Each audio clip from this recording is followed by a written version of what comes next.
Eddy Commun, bienvenue sur le plateau de Résonance Créole et merci d'avoir accepté cette invitation. Merci Marie. Tu es costumier de métier et membre du collectif du patrimoine vestimentaire martiniquais. Et dans quelques jours, tu invites d'ailleurs tous les amoureux du patrimoine à participer à un atelier de coiffe traditionnelle en Madras. L'occasion pour nous dans cette émission de parler de ce tissu emblématique. Mais avant cela, tu partages avec nous ta devise favorite, ça ou pas connaître, grand passé où, qu'on pourrait traduire par ce que l'on ignore nous dépasse, en tout cas est plus grand que nous. Pourquoi ce dicton-là en particulier ? Alors déjà, dans ce qui me concerne par rapport à la couture et surtout tout ce qui est historique et qui concerne la mode traditionnelle en Martinique, il y a tellement de choses que nous ne savons pas et que nous sommes à la redécouverte pour certains, qu'effectivement, ça nous dépasse. Il suffit de lire certains chroniqueurs déjà de l'époque et l'on comprend que l'on atteint une certaine dimension. Et l'on n'a jamais vraiment fini d'apprendre d'ailleurs. Voilà. Alors le 29 avril, le Centre culturel de Châteauboeuf organise l'atelier Belle Madras Nou, un atelier gratuit dans lequel vous invitez les participants à confectionner des coiffes traditionnelles en madras. Et tu es en charge également d'assurer le volet historique de ce tissu. Car aujourd'hui, tu dirais que c'est une histoire qui se perd ? Alors, qui se perdait, on va dire, mais je pense que tout le monde essaie de s'y retrouver, surtout qu'il a parlé pour lui, ce tissu, ne serait-ce que par ses couleurs, par ses lignes. Donc, je pense qu'il fait pour reséduire.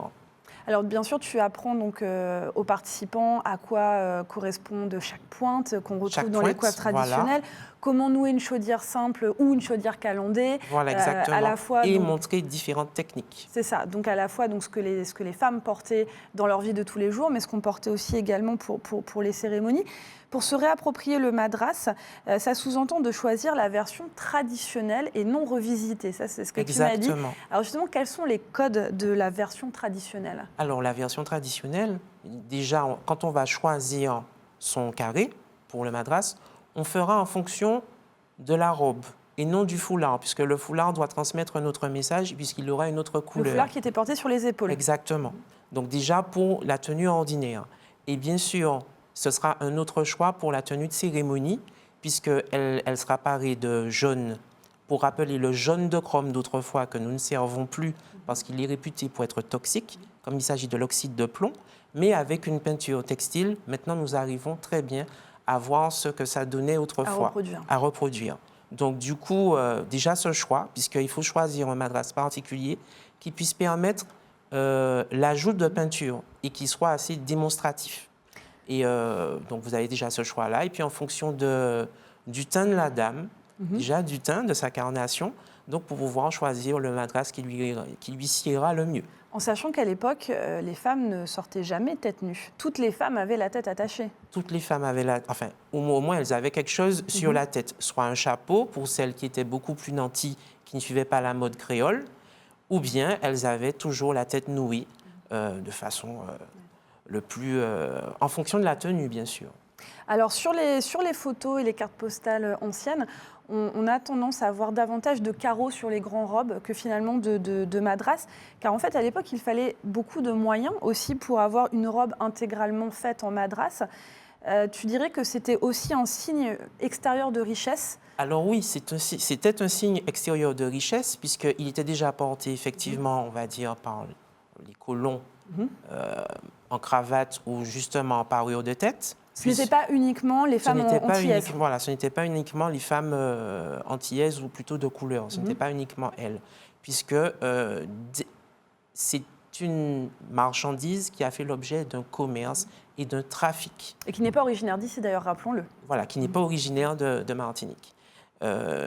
Et bien sûr, il fallait s'il vous fallait confectionner toute une robe dans ce matériau, il aurait fallu beaucoup de métrage, puisqu'on est sur du 90 cm, on n'a jamais 1 mètre, et déjà les dimensions de l'époque, nous ne sommes pas à 1,50 m, comme de la manière que l'on vend les tissus maintenant.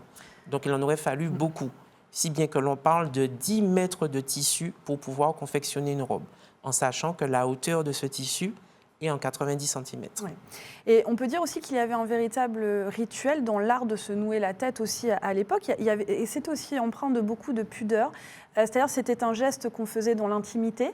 même si les femmes pouvaient s'aider entre elles. Mais c'est aussi ce qui explique qu'on n'a pas forcément beaucoup d'archives ou d'explications sur le processus, et que donc c'est aussi quelque part un vrai travail presque d'historien, en tout cas de recherche, de comprendre justement tout cet art en fait de nouer. Oui, puisque là, en fait, il s'agit de l'oralité. Là, l'oralité, elle est très présente, puisque nous n'avons que les dires de nos aïeuls pour pouvoir s'y référer. Et ce qui fait que c'est vraiment un travail d'archéologue, presque d'archéologue. Alors cet atelier du 29 avril au Centre culturel de Châteaubœuf va aussi permettre de préparer le show Madras du 16 mai prochain qui aura lieu à Trinité et qui s'inscrit dans la semaine du Madras. On constate, tu l'as dit déjà, un certain engouement pour le Madras ces dernières années. Toi-même, en tant que costumier, est-ce que tu le confirmes? Est-ce que tu as davantage aussi de commandes? Parce que je sais que tu couds notamment pour le théâtre, mais pas seulement. Est-ce que tu as plus de commandes ces dernières années en Madras? Ah oui, j'en ai vraiment beaucoup plus. Déjà, ne serait-ce que même pour retrouver les parures de tête, on va dire les coiffes à bout, et bien sûr les chaudières, qu'elles soient simples ou calandées. Beaucoup de personnes font pour se retrouver dans cette mode créole. Donc, je dois admettre que j'ai beaucoup plus de commandes. Tu couds depuis l'âge de tes 7 ans. D'ailleurs, tu étais très bien entourée. On peut dire que tu es tombée dans la marmite petit puisque tes deux grands-mères étaient elles-mêmes couturières. Enfant, d'ailleurs, tu m'expliquais, comme beaucoup d'enfants, tu as eu le ventre attaché avec du madras lorsque tu étais souffrant.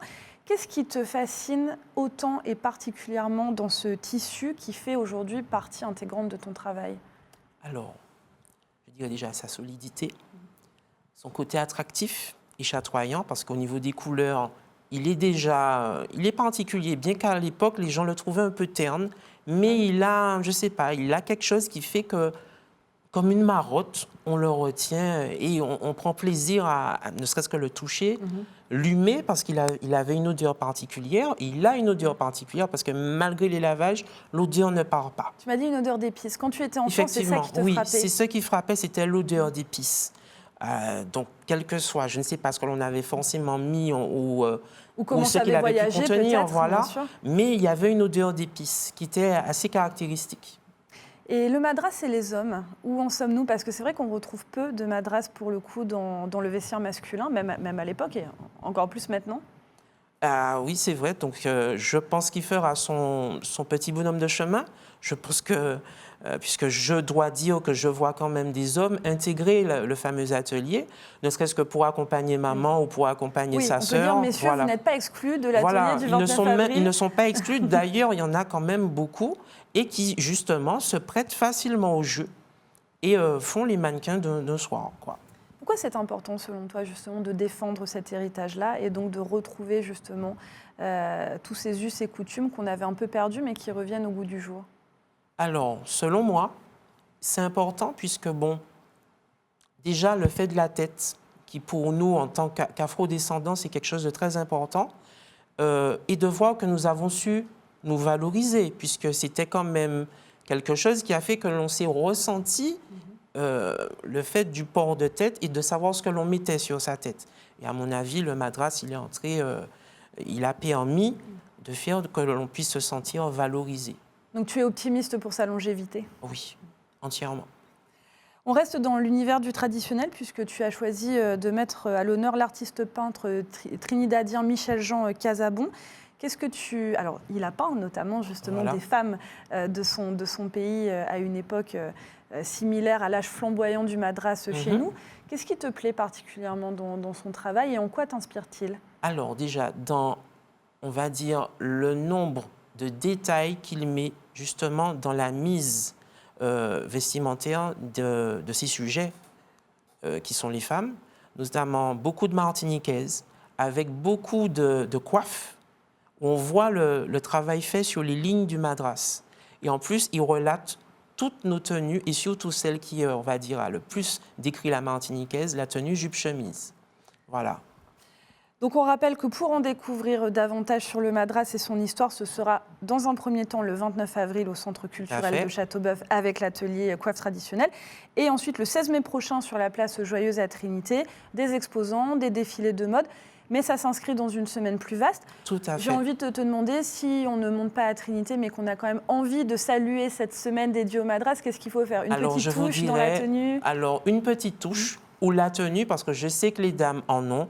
Messieurs, vous avez de très belles chemises, donc sortez-les justement dans la semaine du 11 au 17, y compris pour aller à la messe. Le 17 mai, ressortez vos imprimés en madras ou votre madras, parce que ce sera en ayant ce geste, vous allez nous aider. Oui, et contribuer en tout cas au rayonnement du patrimoine Voilà. martiniquais. Merci beaucoup, Eddy, pour toutes ces explications. Et merci à vous, chers téléspectateurs, de nous avoir suivis. On se retrouve dès demain pour ouvrir une nouvelle page dédiée à la culture. Soyez au rendez-vous.